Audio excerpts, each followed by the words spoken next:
Welcome back. You're still on E-Vibes, the entertainment show on Signature TV. I hope you still have your popcorn with you because we're about to go into another exciting section. So I have with me today Harrison Chidalu Ibaru. I hope I'm pronouncing this well. He's also known as Saxoharry and he's a saxophonist, of course. I have him with still with me. Welcome. Yeah, welcome. You're telling me welcome. Thank you for welcoming me, and I'm Yeah. happy to be here Yeah, today. to you. That's good. That's good. So, how do you want me to refer to Saxoharry or I should call you as Chidalu? Which way? Yeah, that way, no, I think Saxoharry. Saxoharry, right? Yeah, Saxoharry. Okay, no problem. So, Saxoharry, can you tell us a bit about why you started playing the saxophone? What led to that? And at what age did you start? At what age? Like Okay. the whole journey, we want to know. Okay, the whole journey started from while I was in secondary school. I started first by learning how to play the clarinet. So I was playing the clarinet. That was when I was in jazz too. So then in SS2, yeah, that was SS2. I started.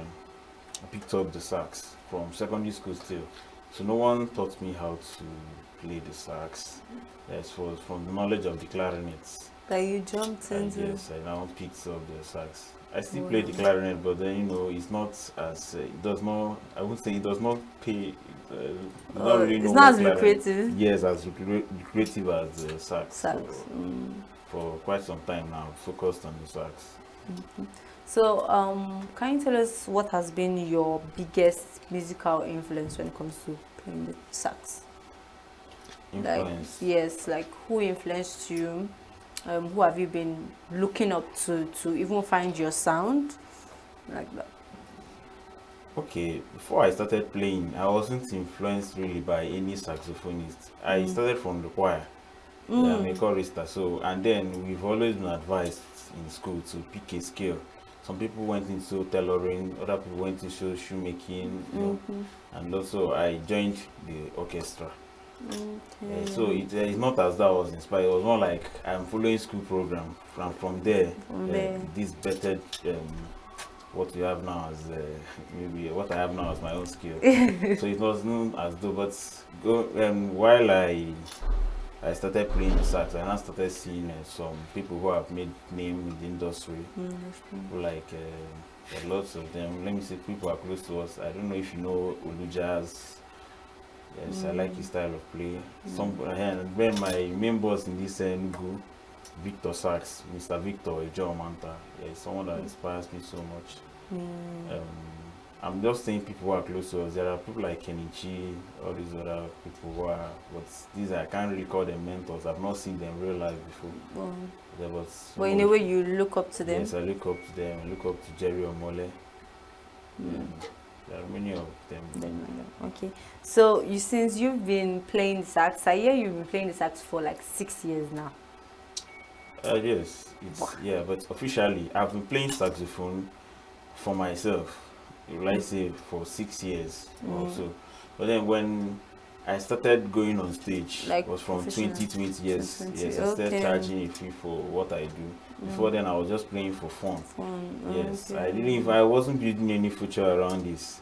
Yes, I told you it was from secondary school. It was more like an instruction. Go and find something doing at this time. Everybody should find. So I fixed myself somewhere without really having anything in mind, where it's going to take me to all that. I just wanted to follow the school program and have something doing.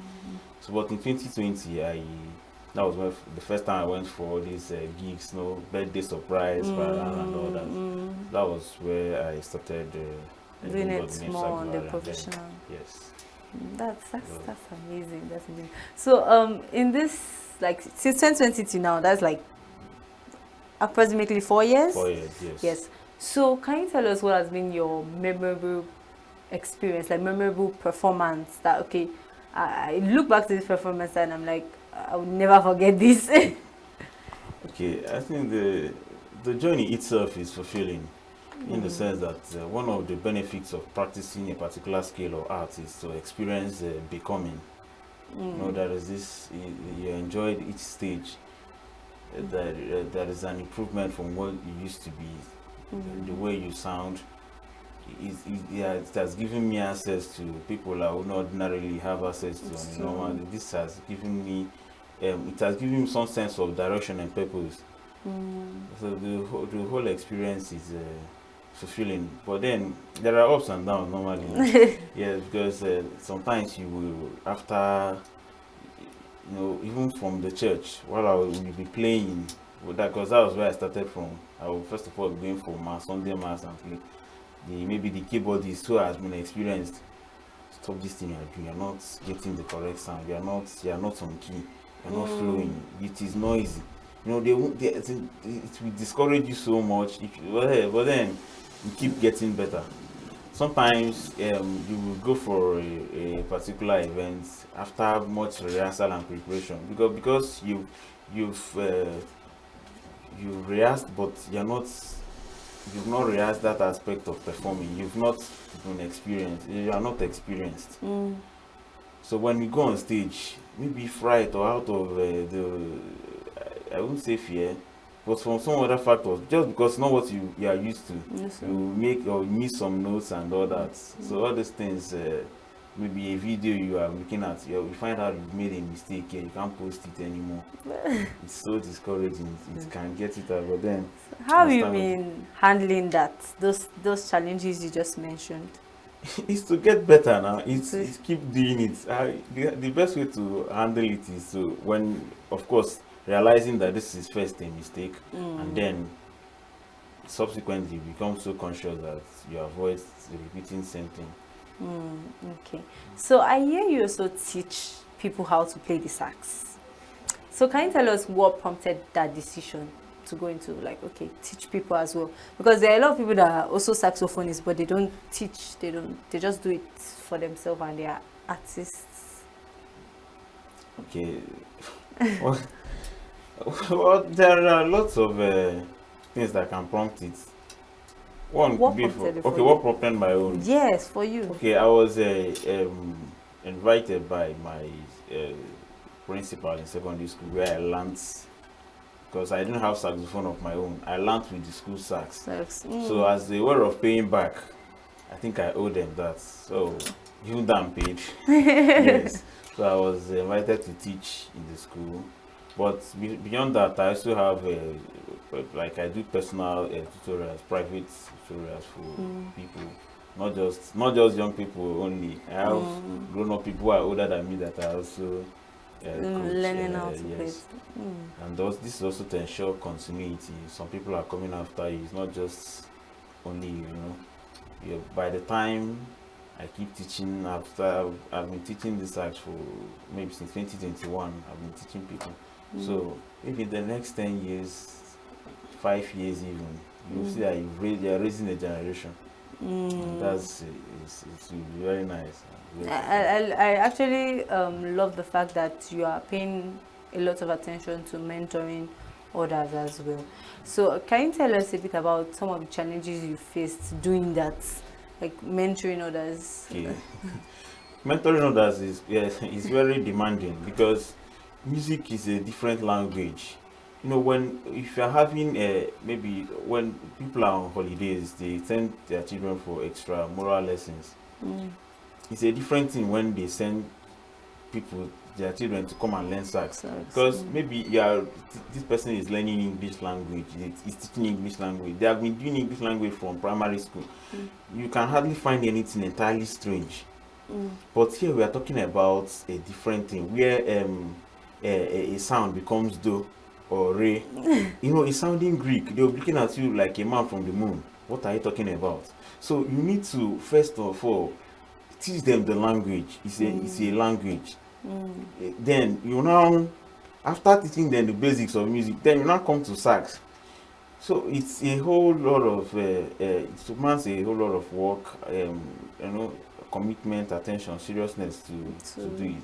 And then saxophone is not just like any other instrument. It engages almost the whole part of your body, because your mouth, your hands, the brain, the body, because you have to express it Unlike some instruments, you are just playing with your hands, or you are just playing. You can sing as you play the. But Yeah, look, he's shading on that instrument at but this point. no, I'm not shading. But that's what it is. You have to to engage the entire faculty, your entire body, everything, and that is why it requires a significant level of seriousness and commitment for you to learn the sax. Yes, but it's not. I'm not saying it's really difficult. It's doable. Of course, many people. Many are doing people. it, You are doing it to an example, so that shows it's doable. So can you tell us a bit about like the exercises you do? Because, I hear that blowing that sax is not easy. Like, no, no, it's not. Unless the saxophone is faulty, it's not. It's not difficult. But like, it doesn't require a lot of air.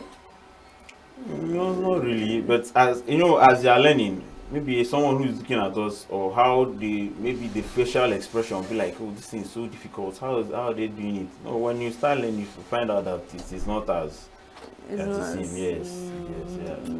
However, it requires some level of energy. Yeah, that's fine. So we have a video of our wonderful guests, and I want you to watch it. So let's watch that video.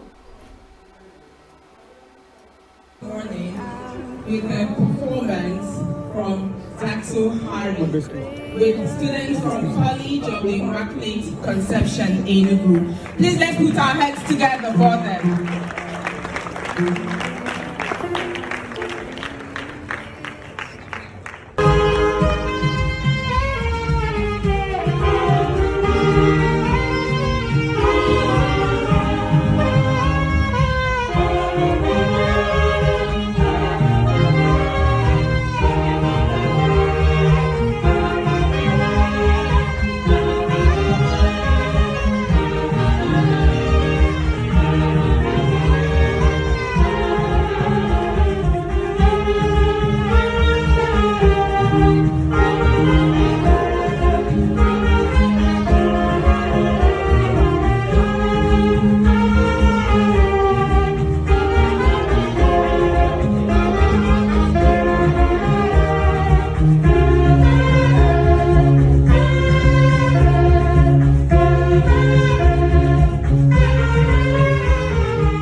Saxoharry, can you tell us a bit about that performance we just watched? Like, what event was that? Okay, that was a TEDx event hosted sometime in April this year. This year? Yeah, by TEDx Enugu, TEDx Enugu. Okay. So, what prompted your decision to take your students along? Because I saw some students behind you, and yeah, that's like the second. I've attended like 3 events with them. With them? Yes, one was in December last year, where the presidential candidate of Labour Party, Mr. Peter Obi, was also in attendance. Mr. Frank Wenke was also in attendance, and lots of other stakeholders within and beyond the Enugu. Well, we were invited. The one I was talking about, we were invited by the voice champion. Okay. Yeah, they invited us for the event. This one, I went with them because I felt it's an event they would like to. It's a win-win. It's a double kind of thing, because it's a TEDx event. They will learn, and they will also have to perform. I was invited for the event personally, but then to add color to the event, and then let's have something new, not just every time we are learning within the school. Let them also, like a practical experience. Yeah, it's part of the learning, because after you've learned and you don't know how to deliver, it's a different thing to learn. It's another to deliver. So let them see how to manage the stage, how to just be having experiences. So that's why that's so nice. That's so wonderful. I enjoyed the little performance, even though I could not see the whole thing. So I also want him to just give us a short performance as well. Like, let's see with our own eyes. At least let me see with my own eyes. I don't just want to watch a video alone.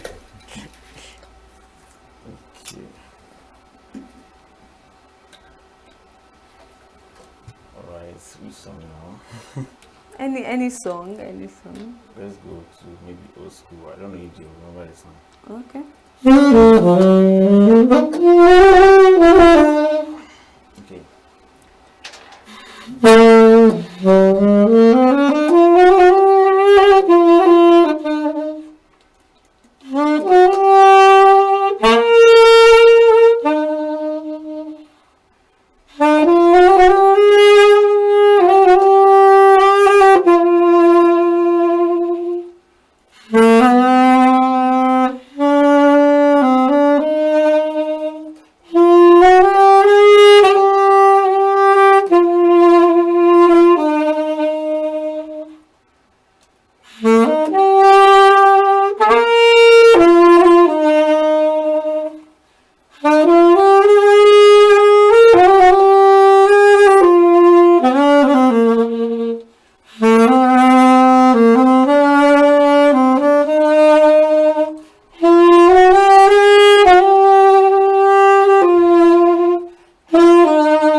Oh my goodness. I think I know that song. I can't help falling in love with you.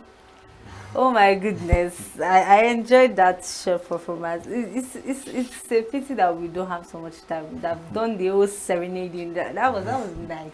That was so nice. Thank you very much. I really enjoyed having you on the show today. Thank you so much for coming around, for honoring this invitation, for serenading us with, even if it's like a few seconds. I enjoyed it. My honest pleasure. Yeah, so thank you. So guys, we'll be going on a short break now. I also have a wonderful person I want you to meet, and please make sure that popcorn has not finished. Yes, I'm still coming back.